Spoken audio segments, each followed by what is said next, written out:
Good evening, and welcome to Doc Moore's collection of horror stories. Join Doc Moore as he reads terrifying stories that will leave you shocked and frightened. Now, from the Moore Media Production Studio, high up in central Oahu, Hawaii, here's your host, Dr. Moore. Good evening. I'm Stephen B. Doc Moore Sr. For the next 15 minutes, we will explore tales of the supernatural, the paranormal, and the macabre. Please click the subscribe button so I can continue to bring you these stories that shock and frighten you. Let's get to our first story. This story is from Rudy. He calls it The Presence at 2 a.m. Did I ever tell you the story?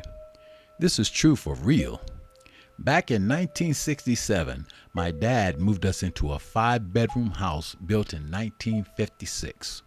Nothing strange about it. Very nice, 2 stories. We even had it blessed by a Catholic priest.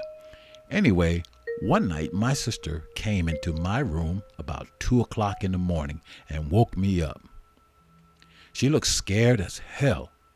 She told me that she felt strange, that my door kept opening and closing. And she was right. It did just that. In that moment, I could feel the presence of someone I was scared to death. I was so scared that I began to pray. We both did. We prayed real hard for about 30 minutes. Then it stopped. But we could no longer feel the presence of something, and we were able to go back to sleep. Then about a month later, my little brother, who slept in the same room with me, woke me up and said he was frightened by our door opening and closing.